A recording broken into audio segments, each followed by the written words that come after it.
Morning dear aspirants, Byju's government exams prep channel में आपका स्वागत है। Welcome to the lecture on this day in history. इस video में हम चर्चा करेंगे उन सारे महत्वपूर्ण घटनाओं को जो आज के दिन यानी कि 9 मई को घटित हुई थी। We shall discuss all the important facts and events that are most important from the point of view of all the government exams, followed by some practice questions based on today's discussion. ये सारे अभ्यास प्रश्न आपके आगामी government exams जैसे कि SSC exam, DPC exam और banking exams के लिए लाभदायक होंगे। डिस्कशन ध्यान से सुनिएगा और डिस्कशन के अंत में दिए गए सारे अभ्यास प्रश्नों के सही जवाब देने का प्रयास भी करिएगा। तो चलिए शुरू करते हैं आज का discussion. Beginning with 1540, Rajput king of Mewar, Maharana Pratap was born. Mewar के राजपूत राजा महाराणा प्रताप का जन्म हुआ था। महाराणा प्रताप का जन्म एक हिंदू राजपूत परिवार में हुआ था। ये भी याद रखिएगा कि उनका जन्म कुंभलगढ़ के किले में हुआ था। इनके माता और पिता थे उदय सिंह द्वितीय और Jaiwanta by. His father Uday Singh II was the king of Mewar and his capital was Chittor. अपने पिता उदय सिंह द्वितीय की मृत्यु के बाद महाराणा प्रताप सिसोदिया राजपूतों के पंक्ति में मेवाड़ के 54वें शासक बने। इसी समय मुगल बादशाह अकबर मेवाड़ के माध्यम से गुजरात के लिए एक स्टेबल रूट सुरक्षित करना चाहते थे। जब महाराणा प्रताप को 1572 में मेवाड़ का राजा घोषित किया गया, तब अकबर ने इस क्षेत्र के कई अन्य राजपूत नेताओं की तरह जागीरदार बनने के लिए महाराणा प्रताप से विनती करने वाले कई दूत भेजे। When Maharana Pratap refused to submit to Akbar, war became inevitable. इसी के बाद लड़ी गई थी हल्दी घाटी की लड़ाई। हल्दी घाटी की लड़ाई 18 जून 1576 को लड़ी गई थी। The battle of Haldi Ghati was fought between Maharana Pratap and Akbar's forces led by मान सिंह वन ऑफ अमेर। जबकि मुगल विजयी रहे और मेवाड़ियों के बीच उनका महत्वपूर्ण हाथाहाथ हुई, वो महाराणा पर कब्जा करने में नाकाम रहे। Haldi Ghati was a very futile victory for the Mughals. They were unable to kill or capture Maharana Pratap Singh or any of his close family members in Udaipur. 1582 में दीवेर की लड़ाई में प्रताप सिंह ने दीवेर में मुगल पोस्ट पर हमला किया और उस पर कब्जा कर लिया। 1585 में अकबर लाहौर चले गए और अगले 12 साल तक वहां से नॉर्थ वेस्टर्न रीजन की स्थिति को देख रहे थे। No major Mughal expedition was sent to Mewar during this period. Taking advantage of the situation, Maharana Pratap recovered western Mewar, including Kumbhalgarh, Udaipur and Gogunda. इस अवधि में उन्होंने आधुनिक डूंगरपुर के पास एक नई राजधानी छानवांद का भी निर्माण किया। On the 19th of January 1597, Maharana Pratap died of injuries sustained in a hunting accident at Chanwand. Amar Singh प्रथम महाराणा प्रताप के सबसे बड़े सुपुत्र उनके उत्तराधिकारी बने। ये एक इम्पॉर्टेंट फैक्ट नोट कर लीजिएगा कि in the year 2007 a statue of Maharana Pratap was unveiled in the parliament of India. अब आगे बढ़ते हैं अगले इवेंट की ओर, जो है 1866। Gopal Krishna Gokhale was born. गोपाल कृष्ण गोखले का जन्म हुआ था आज ही के दिन 1866 में। Gopal Krishna Gokhale is a renowned social reformer of India and was one of the leaders of the moderate bloc of the Indian National Congress. Gopal Krishna Gokhale Bharat के प्रसिद्ध समाज सुधारक हैं और भारतीय राष्ट्रीय कांग्रेस के उदारवादी नेताओं में से एक थे। He was a moderate leader in the Indian National Congress. इनको महात्मा गांधी के पॉलिटिकल मेंटर माना जाता है। भारतीय स्वतंत्रता आंदोलन के प्रारंभिक वर्षों में उनका योगदान परीक्षा के दृष्टिकोण से महत्वपूर्ण है। There is another reason why it is important for us to know about Gopal Krishna Gokhale. The year 2021 marks the 155th birth anniversary of Gopal Krishna Gokhale. Gopal Krishna Gokhale led the moderate nationalists in the early years of the Indian independence movement. इनका जन्म हुआ था वर्तमान महाराष्ट्र के रत्नगिरी में। इनके पिता थे कृष्णराव गोखले और माता वालुबाई. Despite having financial problems, his family ensured that he received a Western education. ये पुणे में एक स्कूल टीचर के तौर पर काम करते थे. इसके बाद इन्होंने पुणे के फर्ग्यूसन कॉलेज में पॉलिटिकल इकोनॉमी और हिस्ट्री पढ़ाना शुरू कर दिया. He became the institution's principal in the year 1902. In the year 1889, Gokhale joined the Indian National Congress motivated by his mentor, social reformer Mahadev Govind Ranade. Gokhale समाज में सामाजिक सुधार लाने के लिए ब्रिटिश कॉलोनियल गवर्नमेंट के साथ काम करने में विश्वास रखते थे. जैसे कि हमने पहले भी डिस्कस किया, ये एक मॉडरेट थे. He did not believe in radical demands altogether. He wished for peaceful methods to acquire rights and privileges from the British government. This is where he came into conflict with the extremist faction of the Indian National Congress, especially Bal Gangadhar Tilak. इन्हें 1890 में पुणे सार्वजनिक सभा के honorary secretary के रूप में elect किया गया था. He was voted to the Legislative Council of Bombay in the year 1899 and also the Governor General's Imperial Council in the year 1901. 1905 में गोखले ने भारतीयों के शिक्षा के विस्तार के लिए सर्वेंट्स ऑफ इंडिया सोसाइटी की स्थापना की और ये 1905 के भारतीय राष्ट्रीय कांग्रेस के बनारस सत्र के प्रेसिडेंट भी थे. साल 1908 में इन्होंने रानडे इंस्टीट्यूट ऑफ इकोनॉमिक्स की भी स्थापना की. Gopal Krishna Gokhale discouraged the untouchability and caste system.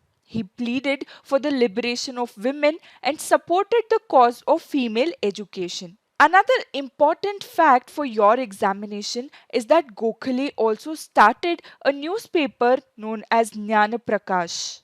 On the 19th of February 1915, he passed away. This is all that you need to know from this topic. Now let us have a look at the next topic of discussion for today, which is 1931.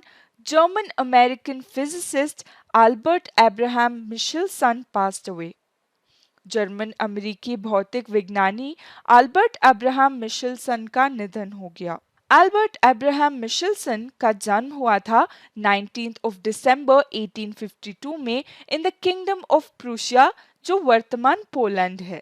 2 साल के उम्र में ये अपने माता और पिता के साथ यूनाइटेड स्टेट्स ऑफ अमेरिका चले गए. 1869 में इन्होंने यूनाइटेड स्टेट्स नेवी में ऑफिसर के रूप में काम करना शुरू किया और 1873 में ग्रेजुएशन के बाद ये नेवल एकेडमी में फिजिक्स और केमिस्ट्री के इंस्ट्रक्टर बने. मिशेलसन हमेशा से विज्ञान के तरफ आकर्षित थे. He was fascinated with the problem of measuring the speed of light in particular. He is widely known for his contributions towards measuring the speed of light, especially for the Michelson-Morley experiment. He was the founder and the first head of the physics department of the University of Chicago. साल 1907 में इन्हें Nobel prize in physics यानी कि भौतिकी में Nobel पुरस्कार दिया गया था. He received the Nobel Prize in Physics for his optical precision instruments and the spectroscopic and metrological investigations carried out with their aid. Also note that he became the first American to win the Nobel Prize in a science, which also means he was the first American to win the Nobel Prize in Physics. He also won the Copley Medal in the year 1907, the Henry Draper Medal in the year 1916, and Gold Medal of the Royal Astronomical Society in the year 1923. Numerous awards, lectures, and honors have been created in Albert Abraham Michelson's name. चांद पर एक crater का नाम भी इनके सम्मान में इनके नाम से रखा गया है. आज ही के दिन 1931 में इनका निधन हो गया. आगे बढ़ते हैं अगले इवेंट की ओर, जो है 1959. Indian activist Bhaurao Patil passed away. भारतीय कार्यकर्ता भाऊराव पाटिल का निधन हो गया आज ही के दिन 1959 में. Karambir Bhaurao Patil was a social activist and educator in Maharashtra. इनका जन्म हुआ था 22 सितंबर 1887 में इन Kolhapur. He was a strong advocate of mass education and he founded the Rayat Education Society. Bhaurao ने बैकवर्ड क्लासेस के लोगों को और गरीब लोगों को शिक्षित करने में अहम भूमिका निभाई। भाऊराव ने सार्वजनिक शिक्षा जैसे अन्य लाभकारी क्षेत्रों में भी काम किया है। इन्होंने भारतीय स्वतंत्रता संग्राम की लड़ाई में भी अहम भूमिका निभाई है। He was a prominent member of the Satyashodhak Samaj founded by Mahatma Jyotirao Phule. वो महाराष्ट्र में करमवीर के नाम से लोकप्रिय थे। The government of India awarded him with the Padma Bhushan in the year 1959। अब आगे बढ़कर देखते हैं अगला इम्पॉर्टेंट टॉपिक जो हमारे एग्जाम्स के दृष्टिकोण से महत्वपूर्ण है, वो है यूरोप डे यानी कि यूरोप दिवस। Europe day is a day celebrating peace and unity in Europe. Europe दिवस की पहली मान्यता यूरोप परिषद यानी कि काउंसिल ऑफ यूरोप द्वारा की गई थी। This was introduced in the year 1964. The Council of Europe was founded on the 5th of May 1949 and hence it chose that day for its celebrations. European union ने बाद में Schuman declaration के स्मृति में Europe दिवस मनाना शुरू किया। The Europe Day of the European Union was introduced in the year 1985 by the European Communities, which was the predecessor organization of the European Union. This came to be known as the Schuman Day or the Day of United Europe. Please remember that the Europe Day is celebrated on the 5th of May by the Council of Europe and on the 9th of May by the European Union. इन दोनों दिन Europe के झंडे को प्रदर्शित करके मनाया जाता है। Both of these days are celebrated by displaying the flag of Europe. Now let us have a look at the practice questions for today. Practice question number 1. When was the Battle of Haldighati fought? Haldighati की लड़ाई कब लड़ी गई थी? Option A 18 जून 1576, option B 9 मई 1578, option C 18 मई 1576 या ऑप्शन डी 18 जून 1590. Practice question number 2. Who was the first American to win the Nobel Prize in Physics? भौतिकी में नोबेल पुरस्कार जीतने वाला पहला अमेरिकी कौन था? Option A Albert Abraham Michelson, option B John Stark, option C Albert Einstein या option D James Chadwick. Practice question number 3. Which newspaper was started by Gopal Krishna Gokhale? Gopal Krishna Gokhale ने किस अखबार की शुरुआत की थी? ऑप्शन ए ज्ञान प्रकाश, ऑप्शन बी ज्ञान गंगा, ऑप्शन सी केसरी या option D the Indian opinion. Practice question number 4. Who was the successor to the throne of Mewar after Maharana Pratap? Maharana Pratap के बाद मेवाड़ का उत्तराधिकारी कौन था? ऑप्शन ए उदय सिंह द्वितीय, ऑप्शन बी मान सिंह प्रथम, ऑप्शन सी अमर सिंह प्रथम या option D Jagmal. Practice question number 5. What was the epithet given to Bhaurao Patil by the people of Maharashtra? Maharashtra की जनता ने भाऊराव पाटिल को कौन सा विशेषण दिया था? Option A Karamveer, option B Dharmveer, option C Mahatma या option D Deenbandhu. Practice question number 6. On which date is Europe day observed by the European union? ध्यान से सुनिएगा, यूरोपीय संघ द्वारा किस तारीख को यूरोप दिवस मनाया जाता है?